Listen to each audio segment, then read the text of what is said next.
সকাল থেকে কিন্তু শিল্পাঞ্চলে যে উৎপাদন শুরু হয়েছে এখন পর্যন্ত স্বাভাবিকভাবে উৎপাদন চলছে। আমরা যতটুকু জানতে পেরেছি শিল্প পুলিশ সূত্রে এখন পর্যন্ত শিল্পাঞ্চলে 49টি কারখানা যে বন্ধ ঘোষণা করা হয়েছে বা বন্ধ রয়েছে, এর মধ্যে 36টি হচ্ছে অনির্দিষ্টকালের জন্য বন্ধ, অর্থাৎ 13-1 ধারা অনুসারে বন্ধ, এবং 13টি হচ্ছে সাধারণ ছুটি দেওয়া হয়েছে, সেটি স্বাভাবিক রয়েছে। এখন পর্যন্ত শিল্পাঞ্চলে কিন্তু আইনশৃঙ্খলা বাহিনী যথেষ্ট পরিমাণে মোতায়েন রয়েছে।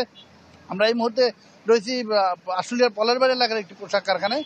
এখানে আমরা যেটি খবর পেয়েছি, এখানকার যে সকাল থেকে উৎপাদন চলেছে এবং এখানকার যে লাঞ্চের ব্যবস্থা করা হয়েছে, কারখানাতে লাঞ্চের ব্যবস্থা করা হয়েছে এবং এই মুহূর্তে কিন্তু লাঞ্চের বিরতি চলছে এবং প্রতিটি কারখানার সামনে, প্রতিটি শিল্পাঞ্চলে যে প্রতিটি কারখানার সামনে এবং বিশেষ বিশেষ স্থানে শিল্প পুলিশ থেকে শুরু করে সেনাবাহিনী, র্যাব, বিজিবি মোতায়েন রয়েছে এবং যে কোনো পরিস্থিতি মোকাবেলার জন্য তারা প্রস্তুত রয়েছে। একটু পিছনে ফিরে যেতে চাই, ইমা যে বেশ কয়েকদিন 2 সপ্তাহেরও বেশি সময় ধরে যে শিল্পাঞ্চলে যে অশান্তি চলছে, সে রেশে কিন্তু আজকেও সকালে কিছু কিছু কারখানায় তারা যখন ফ্যাক্টরিতে এসেছে, তারা কিছুটা সময়ের জন্য তাদের যে দাবি দেওয়া কী পেলো বা কী পূরণ করেছে এগুলো নিয়ে কথা হয়েছে এবং কিছু কিছু কারখানা স্বাভাবিকভাবে দাবি দেওয়া বিজিবি যেগুলো মেনে নিয়েছে বা যেই সব নির্দেশনাগুলো দিয়েছে সেটি মেনে নিয়েছে।